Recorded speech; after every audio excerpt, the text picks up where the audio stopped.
This week I've been studying about compasses. I've been studying about magnets and seeing how the effect of how a magnet affects a compass. And when I looked up the meaning of a compass this week, this is what it says. An instrument that shows direction. An instrument that shows direction. Usually, here's a word for you, usually a magnetized needle that automatically swings towards magnetic north.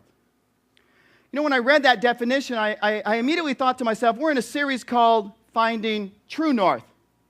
True North, there wasn't a definition of true north there in that definition. It was magnetic north. And so I immediately thought, wait a minute, magnetic north, true north, is there a difference? What is the difference? So I decided I would do a little study. So your pastor went back to school this week and did some research. And here's some things I found the difference between true north and magnetic north. True north is constant. Everyone say constant. It's constant. It refers to the geographic north or the North Pole.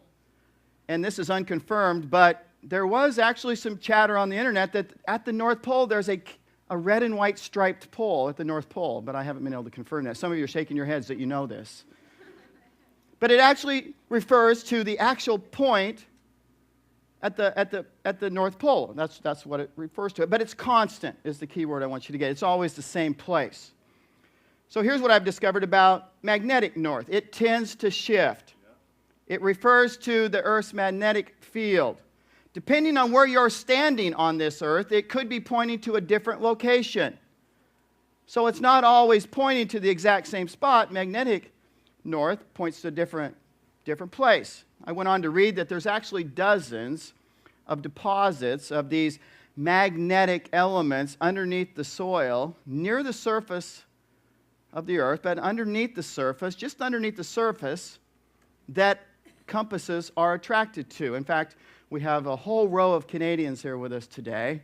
And so I told them, I'm talking about Canada today, so you give me either the thumbs up or the thumbs down. But I read this week that the largest deposit of magnetic elements in the world is in northern Canada, just underneath the surface. It's one of the largest. And here's what I want you to see.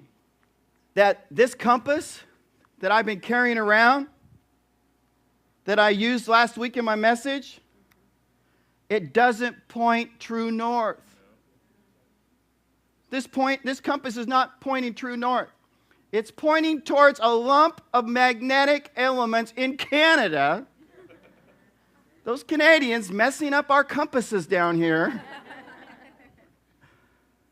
It's not even aiming at the North Pole. It's not even aiming true north. It's pointing towards this large deposit, which is 590 miles off true north, if you're standing in California. So what does that mean? This compass is being pulled off true north by magnetic elements. It wants to point true north. It wants to. It was created to point true north. So you can say, it was created to, it wants to, but it's not. Why? Because it's being pulled off true north. Here's the good news and here's the bad news, church. We're talking in our lives that God has given us a compass to guide our lives, God's Word. The truth is, your compass is not broke. That's good news today. That's the good news. This compass is not broke. Even though it's not pointing true north, it's not broke. In fact, people use systems to figure out, even though it's not pointing where you want it to point, they have charts to help you figure out how to get there anyway. They have charts that say if you're in Palm Desert, California, you've got to look at the compass. It's lying to you 18 degrees off. We know it's lying to you 18 degrees off. So these are the adjustments you make so you can reach true north. So the good news is your compass is not broke. The bad news is that many of us, our compasses in life are lying to us, and we make these simple adjustments with a compass that's lying to us.